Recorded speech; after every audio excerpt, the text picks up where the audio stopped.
The public debt in Kenya, na nimekuwa nikisema hii mara mingi, is in a level of a crisis. And we can go out. And, when I was in China with this good friend, many people thought, oh, William Ruto has gone to negotiate for more loans. Now, ladies and gentlemen, as you have heard in the clips that we have begun with, that is one clip of President William Ruto and the other of the Member of Parliament of Kiharu, Ndidi Nyoro. As Ndidi Nyoro advises the President to stop unnecessary borrowing from different countries that he has been borrowing from, advising the President that the country might go into default. Allow me to say that President William Ruto was given brainless expert. I mean clueless experts. And this is the time that the president has realized he was losing his greatest gems and his greatest minds in this government, trying to please Raila Amolo Odinga and the idiots that Raila Amolo Odinga gave William Ruto to help William Ruto rebuild the economy of the Republic of Kenya. I mean, of all the things that, of all the people that can help President William Ruto was John Mbadi, was Ali Hassan Joho, was Wycliffe Oparanya, there was Opiyo Wandayi. On the other side, there is William Kabogo. I mean, when you look at the brains that I have mentioned, people like John Mbadi always trying to convince the people that everything is well while everything is going south. The president has finally come into his senses. And today the president went ahead to confess. He said that he had been making a mistake, the unnecessary borrowing. Today being on 30th of April 2025, a storm of words broke out during a big event at Cooperative University of Kenya in Karen, Nairobi. President William Ruto sharply answered opposition leader Raila Odinga over recent talks about Ruto's visit to China. Raila had said earlier that Ruto had gone to China to borrow more money, but Ruto stood up strong. He told the crowd, "Sikuenda kukopa. I did not go to China to borrow." People clapped and cheered. "I went to look for business. I want to open new markets. Our country must trade more, not beg." Now, Raila, who was not at the event earlier, said we are tired of debts every time they go abroad and come back with new loans. Now, Kenyans are suffering. The crowd at the university was shocked by the sharp exchange between the two leaders. Now, when you look at it, you can clearly tell that there is a brewing difference between President William Ruto and Raila Amolo Odinga. It's only that it has not come to its final stages where everything will crumble. William Ruto has realized that Raila Amolo Odinga came in and the problems that I had doubled. There is no help that one Raila Amolo Odinga brought. Raila Amolo Odinga brought his people to take new positions in the government, to force me into creating new positions in the government so that I will accommodate them. But in real sense, I left real brains out there. And let me take you back to Ndidi Nyoro. Ndidi Nyoro is an economist, one of the greatest economy brains that we have in the 254. And when you look at how this man has been analyzing the situation that we are in and the public debt that the country has, you will tell that he has a great knowledge on what we can do, to get ourselves out of this hole that we are in. That is what Ndidi Nyoro has been doing. You don't pinpoint the problems without giving a solution. And Ndidi Nyoro has been telling that to the president. But the president stopped listening to Ndidi Nyoro back last year. Are we together? He stopped listening to Ndidi Nyoro. And they went ahead, due to the campaigns and the whole shenanigans of ODM and UDA MOU, they removed Ndidi Nyoro as the budget chair. So meaning, Ndidi Nyoro was out of the committee that was advising President William Ruto on matters economy, on matters on how to deal with the public debt. And people like people like John Badi came in, and the country loses 1.3 trillion in 7 months. Are we together? So William Ruto has seen the problem here has been, it has doubled, it has even tripled. Raila Amolo Odinga has not solved anything. Raila Amolo Odinga and his people have not helped William Ruto, trickle down the problems that Kenyans have, and the problems, the differences that these people have.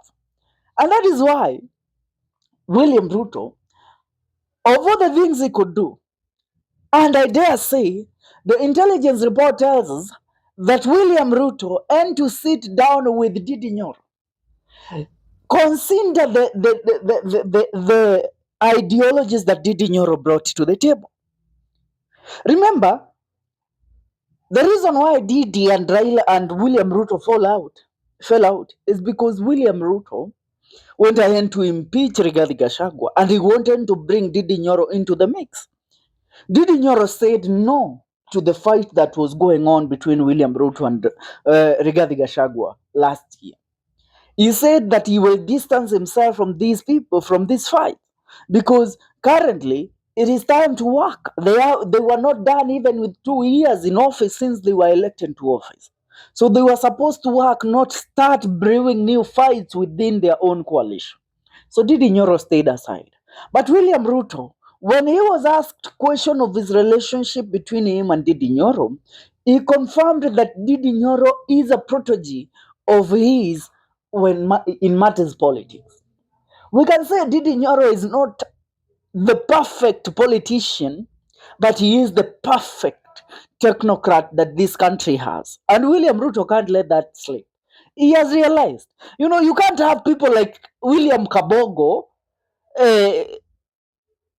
drug barons, William Kabogo and Joho, being the people that are running the economy, and you expect that the people will always sing praises unto you. You are having people like Wycliffe Oparanya, somebody who, had a case of billions of money laundering when he was, the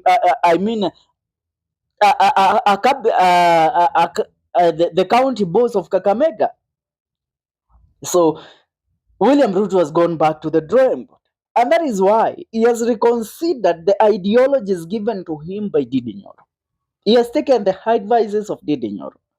And on his latest trip to China, William Ruto went there not to borrow money, but to seek these people to come and invest their money into our country, and then they will benefit from the projects that they are going to develop in the 254. Are we together? It's not like the the private partnership, the PPP. No, this is a government and a government kind of project, kind of agreement where you people come invest. We take this percentage from this project, and you take this other percentage to pay your debt. Are we together? That is how it is working. And Ndidi Nyoro has been telling these people for a very long time that it's about time you start reasoning like a technocrat, not like a politician. Because William Ruto has been reasoning like a politician. Bringing Raila Amolo Odinga to the table, William Ruto thought the problems will all be solved. That now, pesa itakuwa imejaa kwa mifuko ya Wakenya. But in real sense, he has come to realize, si kuweka pesa kwa mifuko ya Wakenya. The people that I gave money are are Akina John Badi, Akina Raila Amolo Odinga. And when their mouth stopped making noise, other forces were born. And these forces that were born are the genuine voices of the people of the Republic of Kenya. These are voices of the people that are really suffering. And if these people, the real people on the ground, Raila Amolo Odinga is not the people. John Badi is not the people. Those are people that have billions and billions of money stashed in their bank accounts. Those are not the people of the Republic of Kenya. Those are hooligans. Let's call them what they are. They are thieves. They have stolen CDF money for the longest time that they served as members of parliament.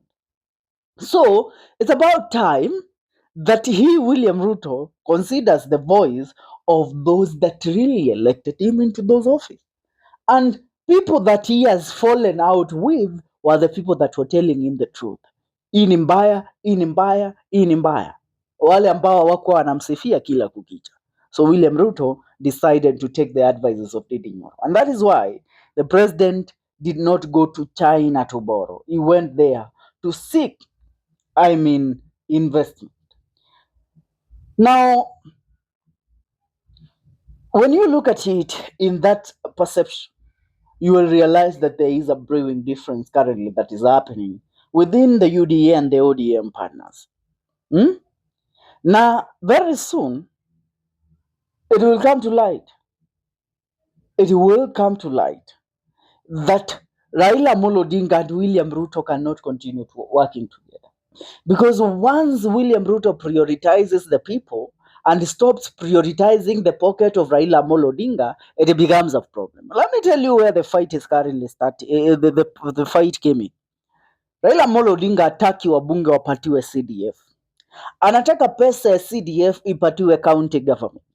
Now county government, every ODM governor gives certain billions and certain millions of money every month to Raila Amolo Odinga and the Odinga family for benefiting or for winning a gubernatorial seat through the ODM ticket. Are we together? So ile pesa ambayo ilikuwa kwa county ya barabara nayo, the Kura and Kera money that is meant for development of roads in counties, President William Ruto diverted that money to the national to the national government. So Raila Amolo Odinga and the barons in counties are losing big money, big chunks of money. So now they have to hear their voices. And that is why a difference is brewing between Raila Amolo Odinga and William Ruto. Raila anaambia Ruto, rejesha pesa ya governors ya barabara na unyang'anya hao wabunge pesa ya CDF iweke kwa magavana ndio mimi nipate pesa mengi. I want to hear your comment in regards to this. Subscribe.